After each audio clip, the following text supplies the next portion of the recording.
السلام علیکم ورحمۃ اللہ وبرکاتہ۔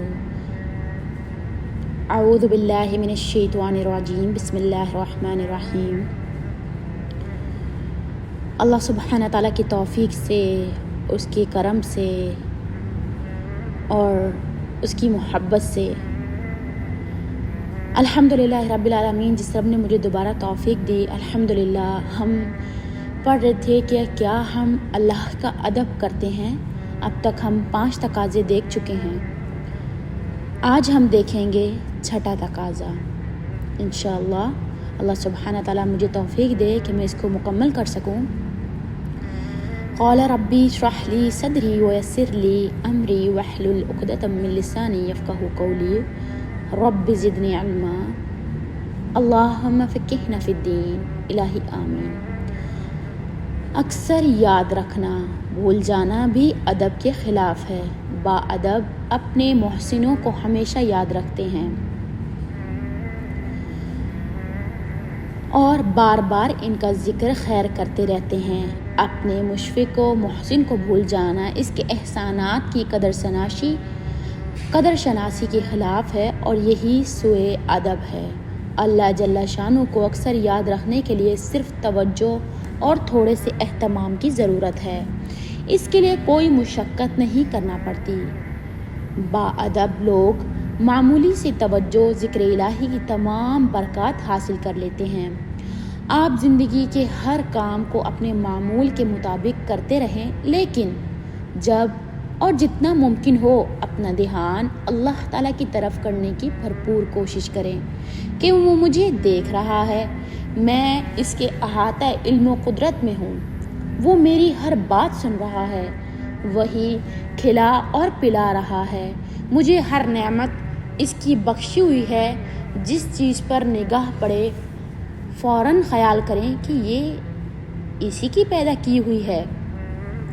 ہر اچھا کام کرنے سے قبل بسم اللہ، پسندیدہ چیز دیکھنے پر ماشاءاللہ، الحمدللہ، چڑھائی چڑھتے وقت اللہ اکبر، نیچے اترتے وقت سبحان اللہ پڑھیں۔ زندگی کا ہر کام اسی طرح کرتے رہیں جس طرح آپ کرتے ہیں، صرف ساتھ تھوڑی سی توجہ اللہ کریں، آپ والے ذاکرین اللہ کثیرہ کی صف میں شامل ہو جائیں گے۔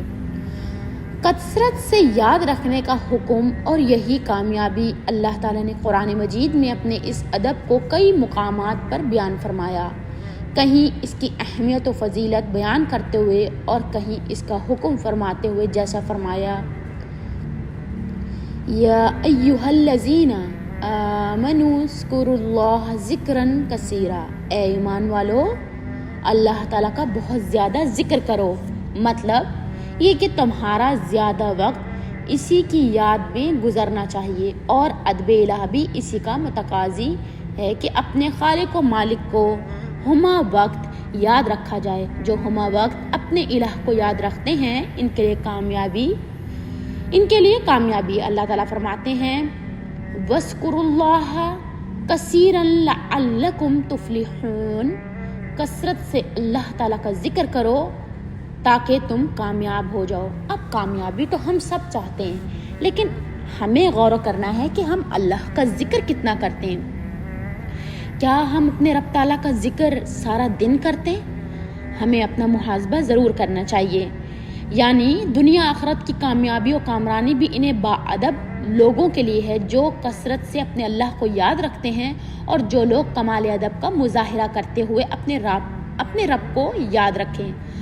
رب تعالیٰ ان کو یاد رکھتے ہیں اور اپنے ملائکہ کی خاص مجلس میں ان کا ذکر فرماتے ہیں۔ اب کس کا دل نہیں کرتا کہ ہمارا رب ہمیں یاد رکھے اور ہمارا ذکر بھی ملائکہ میں ہو؟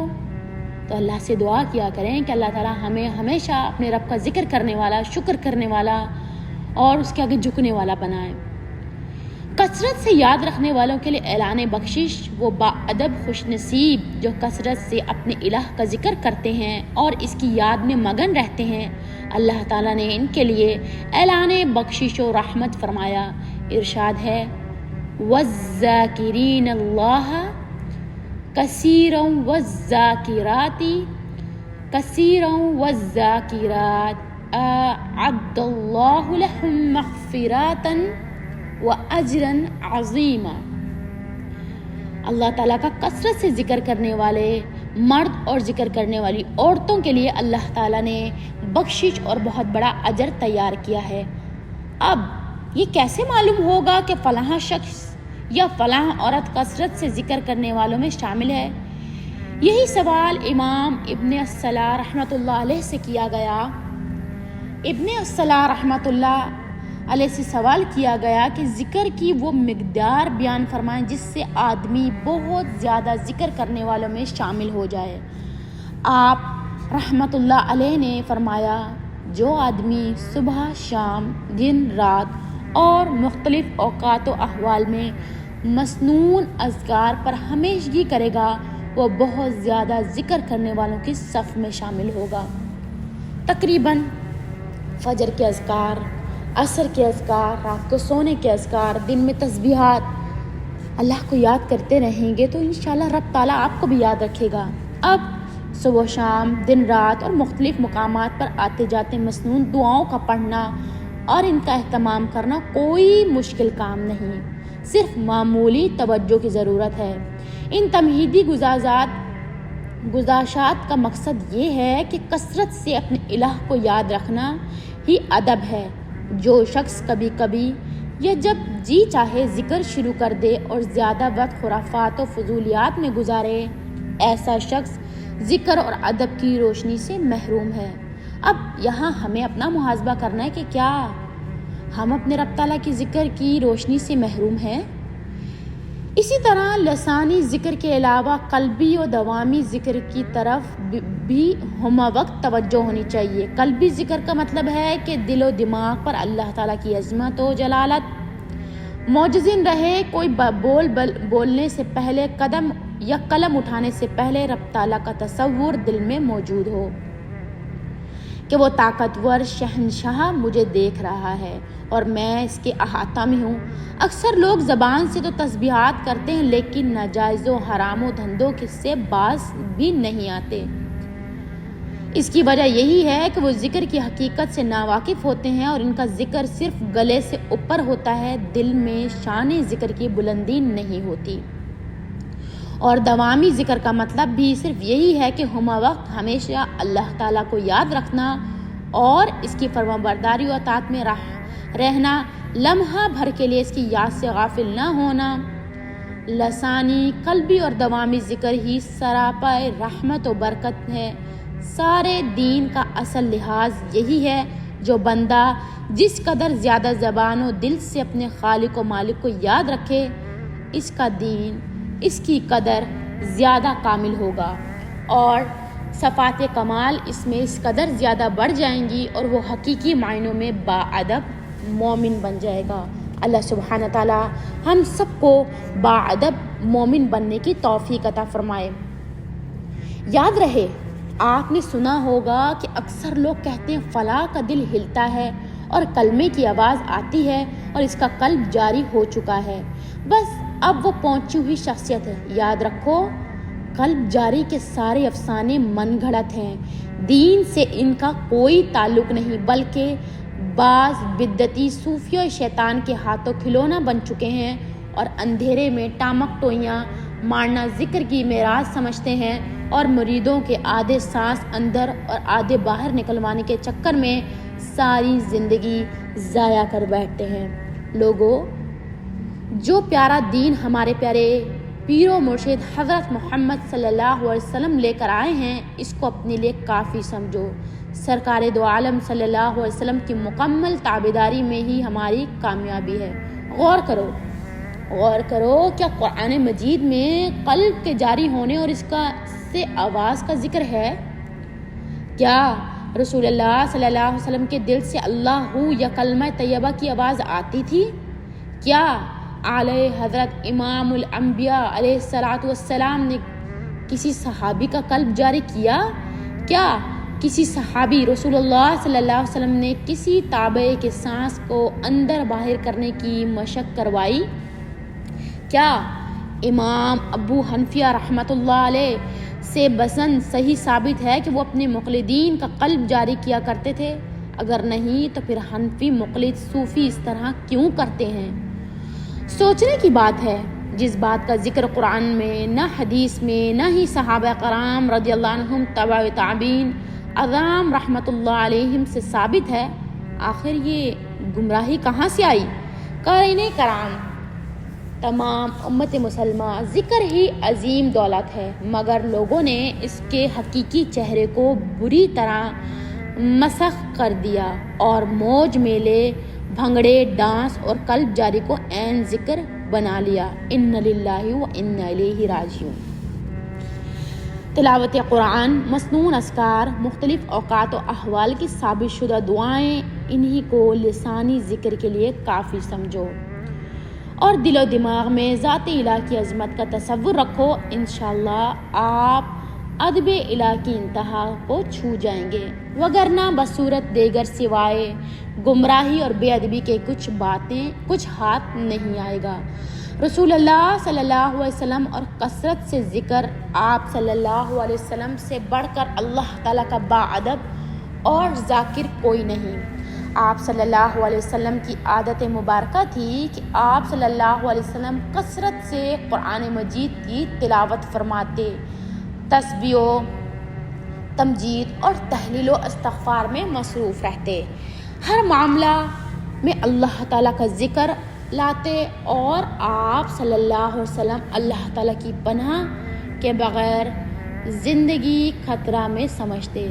صبح و شام بلکہ ہر نماز کے بعد معوذات کا پڑھنا آپ صلی اللہ علیہ وسلم کا معمول مبارک تھا۔ ذکر الہی آپ صلی اللہ علیہ وسلم کی تسلی کا باعث تھا، بلکہ ذکر آپ صلی اللہ علیہ وسلم کی غذا تھی۔ بغیر ذکر کے آپ صلی اللہ علیہ وسلم بے چین ہو جاتے اور فرماتے، اے بلال، اذان کہہ کر ہمیں آرام پہنچاؤ۔ صحابہ کرام رضی اللہ عنہم بیان کرتے ہیں کہ آپ صلی اللہ علیہ وسلم اس سے شوق اور جوش و جذبے سے اللہ تعالیٰ کا ذکر فرماتے کہ عبارت اور انداز میں خاص شان پیدا ہو جاتی۔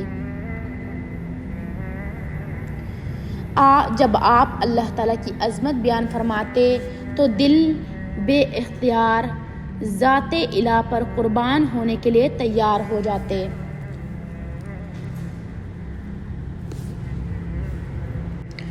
اس شوق و جذبے اور جوش و جذبے سے اللہ تعالیٰ کا ذکر فرماتے کہ عبارت اور انداز میں ایک خاص شان پیدا ہو جاتی۔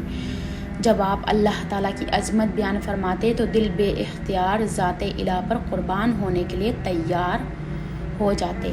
جب اللہ تعالیٰ کی ہیبت بیان کرتے تو بدن کانپ اٹھتا، جلال بیان کرتے تو رونگٹے کھڑے ہو جاتے، اس کی ذات کا خوف شروع کرتے تو پہاڑ دل ریزہ ریزہ ہو جاتے اور خشک آنکھیں دریا کی طرح بہہ پڑتی۔ اور پھر جب آپ صلی اللہ علیہ وسلم اللہ تعالیٰ کی محبت اور شفقت کا ذکر کرتے تو ٹوٹے دل جڑ جاتے، گری ہوئی ہمتیں بڑھ جاتی، خزاں کی جگہ بہار آ جاتی اور چہرے تر و تازگی اور خوشی سے تمتما اٹھتے۔ آپ صلی اللہ علیہ وسلم کی موجودگی میں احکام پر بات ہوتی، مسائل کا ذکر ہوتا، دیگر اسلامی تعلیمات زیر بحث رہتی، مگر جب ذکر الہی کی بات ہوتی، عظمت رحمان کا ذکر ہوتا تو آپ صلی اللہ علیہ وسلم خوشی سے جھوم اٹھتے اور یاد الہی کے گہرے سمندر میں غوطہ زن ہو کر معرفت و قدرت کے انمول موتی پیش کرتے اور ہماری روح ذکر الہی سے معطر ہو جاتی اور شکستہ دلوں کو تسکین ملتی۔ زوجہ محترمہ سیدہ صدیقہ رضی اللہ عنہ کی گواہی صحابہ کرام رضی اللہ عنہم کے متعلق تو آپ پڑھ چکے ہیں کہ آپ صلی اللہ علیہ وسلم کس قدر محبت و شوق سے اللہ تعالیٰ کا ذکر خیر کرتے، اور اس کے علاوہ جو وقت آپ صلی اللہ علیہ وسلم کا گھر میں گزرتا، اس میں زیادہ وقت ذکر الہی میں گزارتے۔ سیدہ کائنات رضی اللہ عنہما فرماتی ہیں، کان رسول اللہ یذکر اللہ تعالی علی کل احیانہ۔ رسول اللہ صلی اللہ علیہ وسلم تمام اوقات میں اللہ تعالیٰ کا ذکر فرمایا کرتے تھے، یعنی آپ صلی اللہ علیہ وسلم یاد الہ سے غافل رہنا شان اور ادب کے خلاف سمجھتے تھے۔ اس لیے لمحہ بلمحہ اس کے احسانات و انعامات کو یاد رکھتے ہوئے اس کے ذکر سے اپنی زبان کو تر رکھتے اور اپنے دل کو اس کی عظمت سے مجزن کر رکھتے۔ موت کے عالم میں بھی اس کی یاد آپ صلی اللہ علیہ وسلم کی ساری زندگی میں محبوب مشغلہ ذکر الہی ہی رہا۔ زندگی میں یاد الہی کی روحانی غذا سے پرورش پائی اور بالائے آخر جب وقت وصال آیا اس وقت بھی آپ کی توجہ دنیا کی طرف نہیں گئی، حالانکہ آپ صلی اللہ علیہ وسلم ایک بڑی اسلامی حکومت کے لیڈر اور سینکڑوں امور کے منتظم تھے۔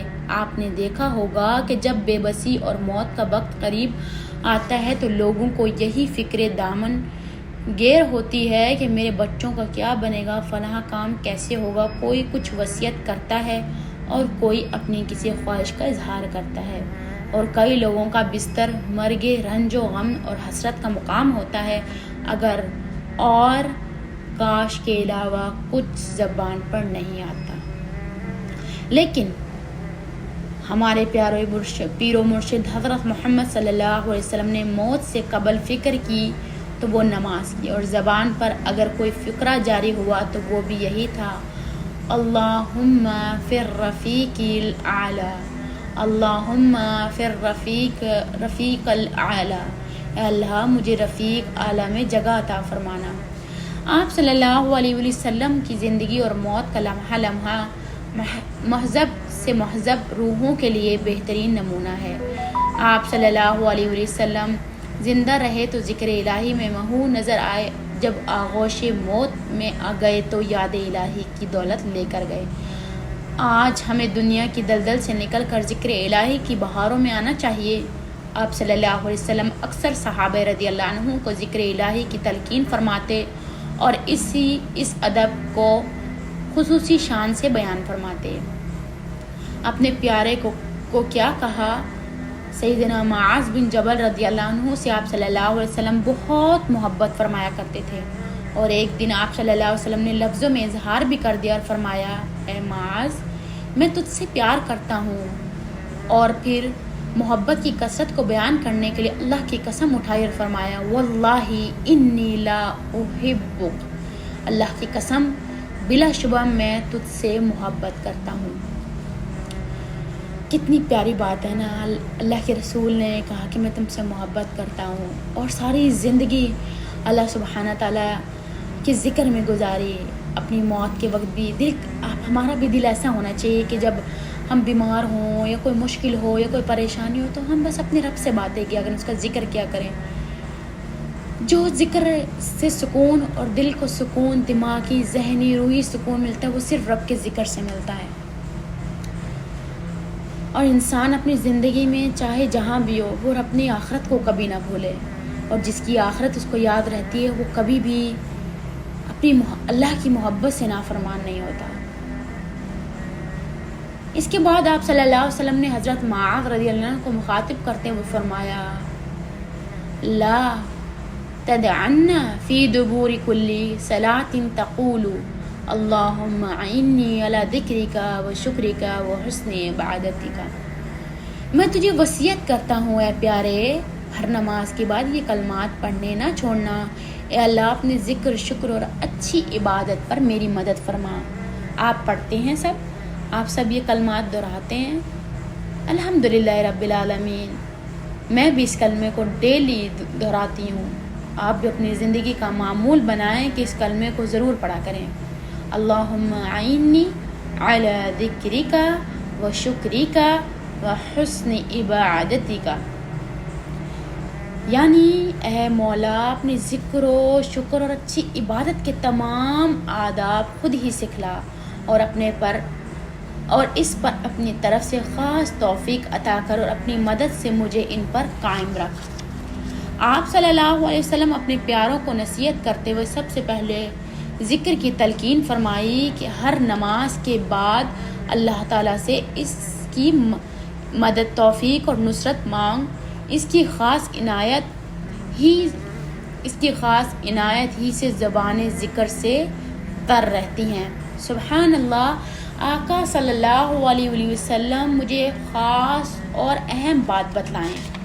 سیدنا عبداللہ بن بصر رضی اللہ عنہ بیان کرتے ہیں، ایک شخص نے عرض کی، اے اللہ کے رسول صلی اللہ علیہ وسلم، اسلام کے احکام مجھ پر زیادہ ہو گئے ہیں، آپ صلی اللہ علیہ وسلم مجھے ایسی بات بتلائیں جس کو میں مضبوطی سے پکڑ لوں۔ آپ صلی اللہ علیہ وسلم نے فرمایا، تیری زبان ہمیشہ اللہ کے ذکر سے تر رہے۔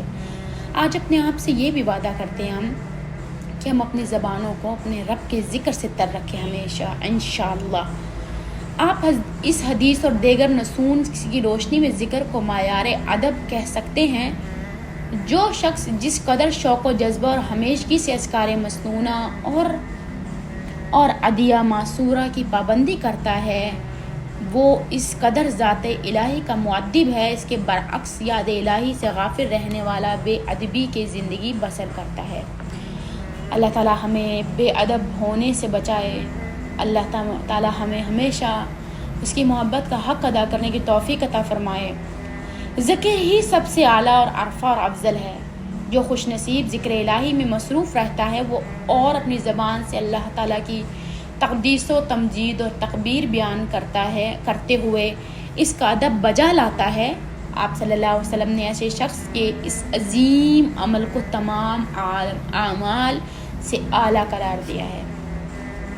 سیدنا حضرت ابو درداء رضی اللہ عنہ بیان کرتے ہیں، کیا میں تمہیں ایسے عمل کی خبر نہ دوں جو تمہارے اعمال میں سے بہتر ہے؟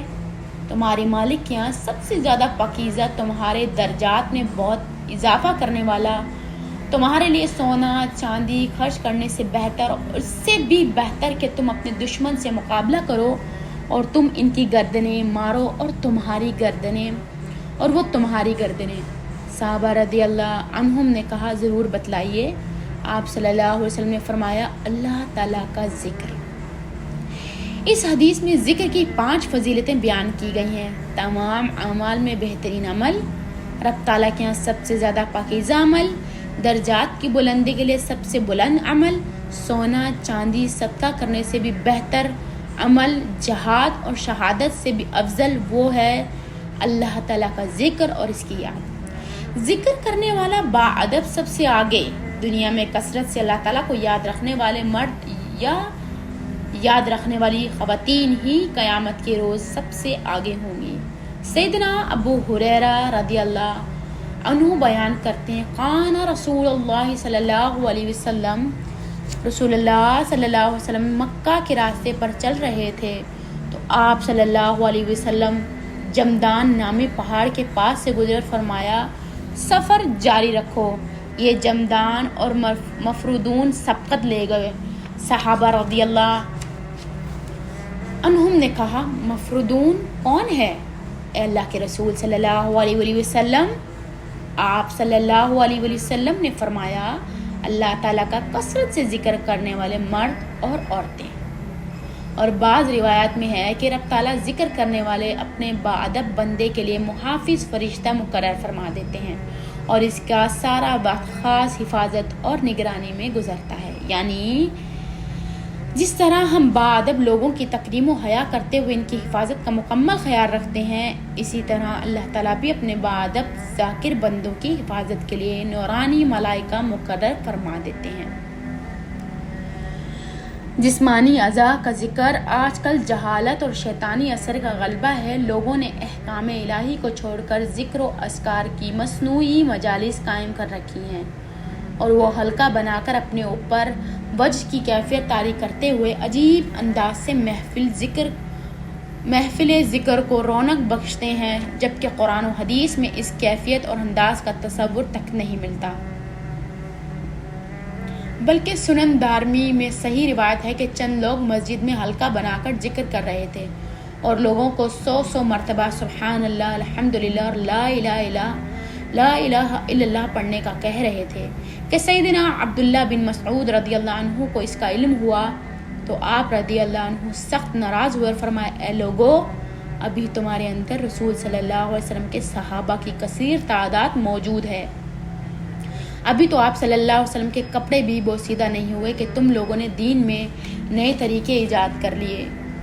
وہ لوگ جواب میں کہنے لگے، اے عبداللہ بن مسعود، ما ردنا الا الخیر، ہم نے تو بھلائی ہی کا ارادہ کیا۔ آپ رضی اللہ عنہ نے فرمایا یہ بھلائی نہیں بلکہ تم گمراہی کا راستہ کھول رہے ہو۔ اب جیسا کہ لوگ ہوتے ہیں نا، کوئی پریشانی آ جائے، کوئی مشکل آ جائے تو کہتے ہیں ہم گھر میں اتنی دفعہ یہ پڑھائیں گے، ہم اتنی دفعہ یہ پڑھوائیں گے، اتنی دفعہ یہ پڑھنا ہے، اتنی دفعہ یہ پڑھنا ہے۔ یہ ہمارے ملک میں بہت زیادہ ہوتا ہے، جبکہ اس کا کوئی ذکر ہمارے نبی کی سنت سے نہیں ملتا، کوئی تبع تابعین اجمعین کی اس سے نہیں ملتا، پر پتہ نہیں ہم نے کیوں یہ روایات بنائی ہوئی ہیں۔ اس واقعے سے معلوم ہوا کہ ذکر کے لیے حلقہ بنانا، جھومنا، بھنگڑے ڈالنا اور محفل ذکر میں جلوہ افروز پیر صاحب کے ہاتھ کو چھو کر مسجد ہی میں دوڑیں لگانا اور وجد میں آ کر آپے سے باہر ہونا، یہ سب خرافات ہیں، دین سے ان کا کوئی تعلق نہیں۔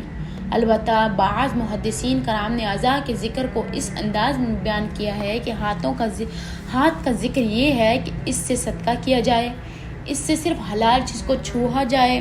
آنکھ کا ذکر یہ ہے کہ اس سے فحاشی اور عریانی کے مناظر نہ دیکھے جائیں بلکہ اس کو حدود اللہ کا پابند بنایا جائے، اور دماغ کا ذکر یہ ہے کہ اس سے بری سوچ سوچنے کے بجائے پاکیزہ دینی سوچ سوچی جائے، اور پاؤں کا ذکر یہ ہے کہ ان کو حرام کی طرف نہ چلایا جائے بلکہ ان کے ذریعے حسنات کی طرف جلدی کی جائے۔ افسوس در افسوس کہ آج لمبی لمبی تسبیحوں والے اور بڑی بڑی پگڑیوں والے اور خوبصورت داڑھی والے بظاہر تو بہت بڑے ذاکر نظر آتے ہیں، لیکن وہ اپنے دیگر اعضاء کو حرام کاموں سے روکنے میں حد درجہ کوتاہی کا شکار پائے گئے ہیں۔ یاد رہے، حقیقی ذکر یہی ہے کہ انسان کا پورا وجود اللہ تعالیٰ کا مکمل مطیع اور اس کی شرع کا مکمل پابند رہے۔ بھول جانے والے بے ادب لوگوں کا انجام قرآن مجید میں ذکر الہی کی ترغیب و فضائل، مسائل، مواقع اور کئی احکامات بالتفصیل ذکر کیے گئے ہیں، اور جو لوگ اس اہم ادب کا خیال رکھتے ہیں قرآن مجید انہیں سخت وعید بھی سناتا ہے۔ 4 مقامات کا مطالعہ فرمائیں۔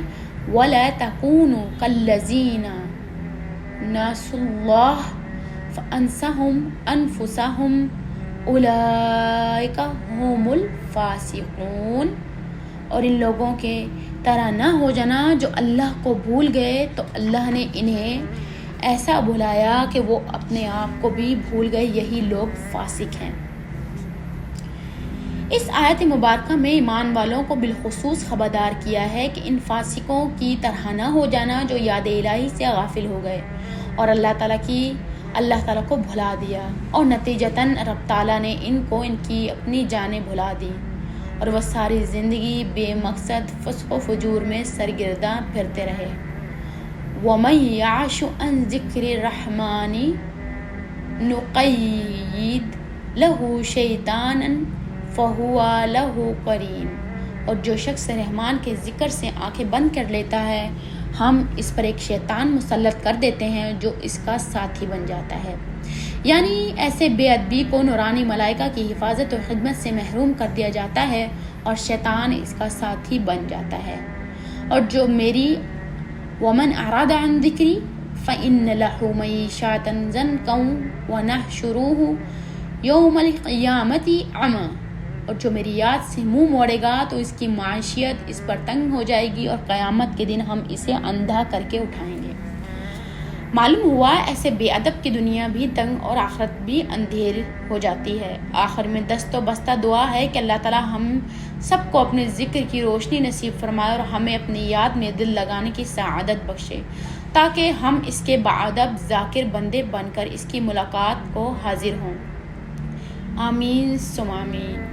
ایک چھوٹا سا شعر پیش کرنا چاہوں گی۔ یاد میں تیری سب کو بھلا دوں کوئی نہ مجھ کو یاد رہے، یاد میں تیری سب کو بھلا دوں کوئی نہ مجھ کو یاد رہے، تجھ پر سب گھر بار لٹا دوں خانہ دل آباد رہے، تجھ پر سب گھر بار لٹا دوں خانہ دل آباد رہے، سب خوشیوں کو آگ لگا دوں غم سے تیرے دل شاد رہے، سب خوشیوں کو آگ لگا دوں غم سے تیرے دل شاد رہے، سب کو نظر اپنی